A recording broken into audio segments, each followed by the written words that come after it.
having so many rodents around, because they didn't have good sewer systems in a lot of cases, and they, you know why Europe suffers such devastation? Because they went to the bathroom in the nighttime and they threw it out the window, and that's why you didn't walk underneath their windows. And then it ran down the middle of the street, and then the rats came along and they ate the little stuff that they wanted to, and then they were in people's areas, and they bite babies and all kinds of stuff. It's lovely. Okay, you mentioned like the dead bodies. What did they do? What did they do with them? That's a lot of dead bodies, especially for the time. There's like and now that would be a lot. They piled them up.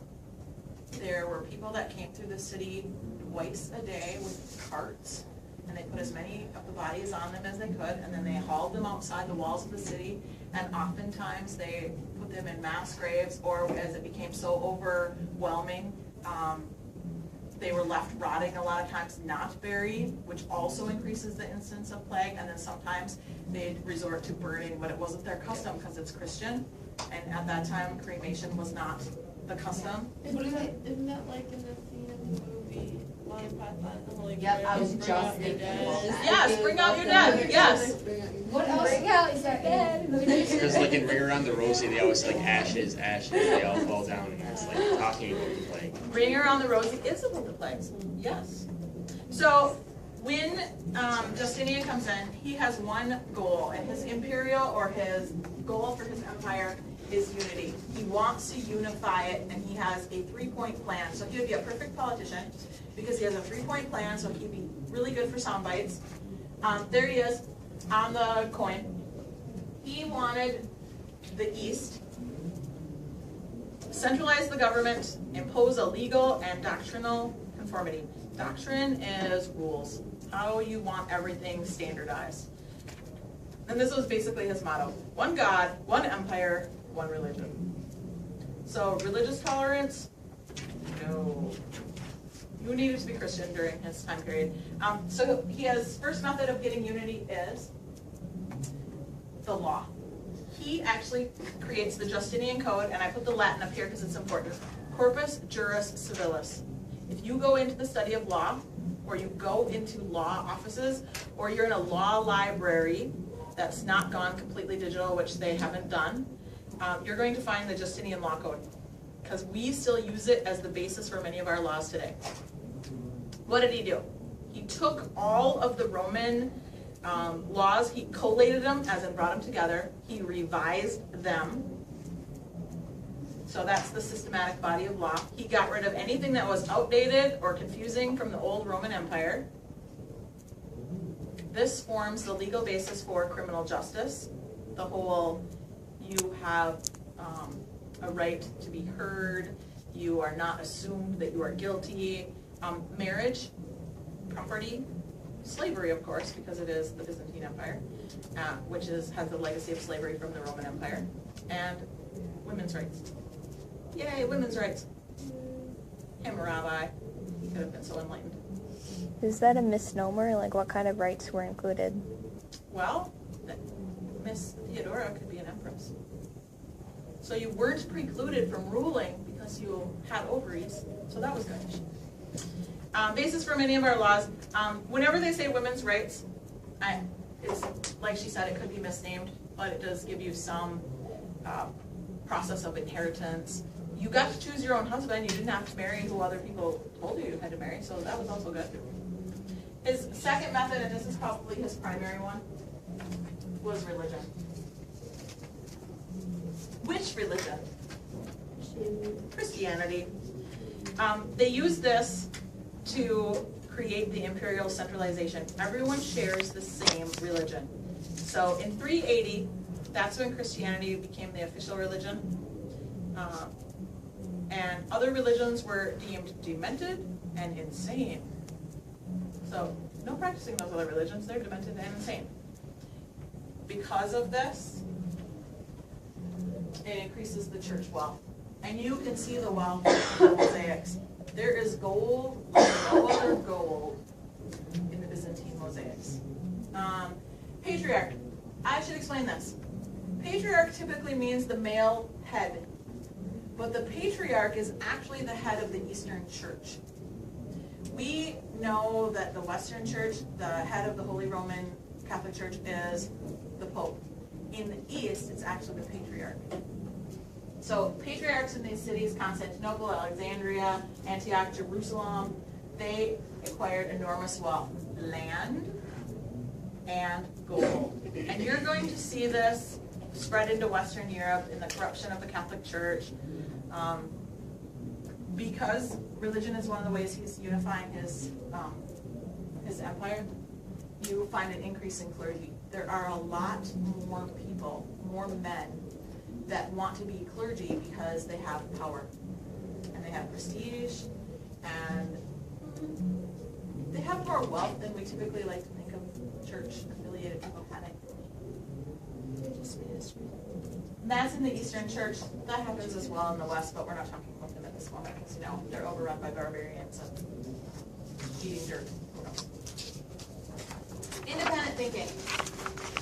So this is leading up to 1053. I'm not going to get that far because I'm kind of focusing on Justinian. There were ideas that were thought to be heresy, or what does it mean if I'm a heretic or I have a heretical idea? What's heresy? It goes against the church. It goes against the church. So these ideas were thought to be heresy, going against the Roman Catholic Church. They were emperor supported. They had imperial support.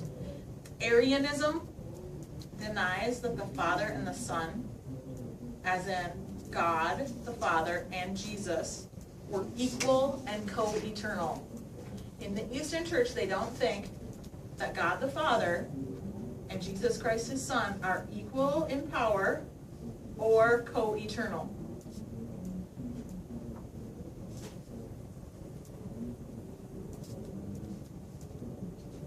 Their second heretical idea, according to the Holy Roman Catholic Church, is monophysitism. Monophysitism, mono means one. So what they're teaching is that Jesus has one nature, divine and human together. It's not that he was human and then he became divine. When he was on earth, he was a divine human being. And I know that this is contrary to us, but this is why the Eastern Orthodox Church exists totally separate from the Roman Catholic Church today. They believe this. They believe that when Jesus was on earth, he had one nature, divine and human, not he was human, and then he became divine when he ascended. And then the last one, and Ms. Harkey's going to talk about icons and iconoclasm a lot. Iconoclasm is the use of images. And iconoclasm forbid the use of images. So you're going to talk a lot about that. Aren't you going to talk a lot about that? Okay. No, but yeah, no, now I am not. And it came from the Old Testament. The Old Testament, you shall have no false images or graven images. It was one of the 10 Commandments. So iconoclasts wanted to take all of the icons out of churches. And this actually leads to a period where they cover up a lot of mosaics, right? They plaster over them, they break statues. I mean, it's a lot of devastation happens because all of a sudden there's a belief that these pictures are heretical. They're against the church because they believed that people were worshiping the image and not what it represented. Like they were actually worshiping the image. Isn't that still true for lots of like the Muslim religions? Yes, this is still true for religions, and there are still iconoclasts and iconoclasm. The important part on this next slide is the word loyal. Because the church was part of his unifying strategy, in the 4th and 5th century, the councils who made up the advisors to the emperor were mostly wealthy landowners. And wealthy landowners do not tend to have the same concerns of an emperor, especially if the wealthy landowner is being asked to pay taxes, to support a military, that kind of stuff. So because of that, between the 4th and 5th century, by the 6th century, we're talking Justinian, he brings in special governors and bishops to replace the councils, and they are loyal to the emperor. Part of the reason they're loyal is they get their position from the emperor. And actually the head of the church is under the emperor in the eastern part, whereas the pope is always independent of emperors in the west. Okay. Justinian is known for one particular church known as the Holy Wisdom. And you will hear it pronounced Hagia Sophia, Hagia Sophia, and Hagia Sophia. Sophia means wisdom, by the way, in Greek. So it's Holy Wisdom. What's noteworthy? The dome. We do not get that dome again, or that ability to build that dome, for 1,000 some years in Europe. Here's the other one. It took hundreds of years to build cathedrals in Europe. It took 5 years to build this. Hundreds. There were entire rulers in Europe who spent, like 15 years working on a cathedral, died, passed away. More people working on the cathedral died, passed away. More people working on the cathedral, which is also fascinating.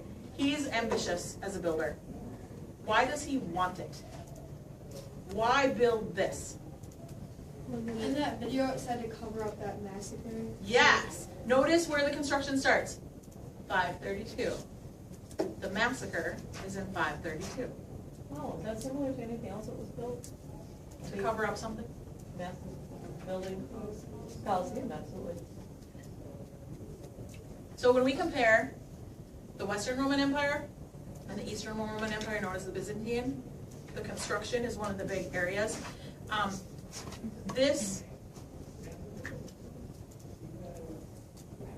In 1453, when the Ottoman Turks take over the Byzantines area, they change this into a mosque, which is why you see these minarets right here, these towers.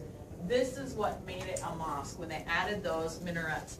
And when we study later on the spread of Islam, a lot of times they would take what had previously been a Christian church and they would add the minarets.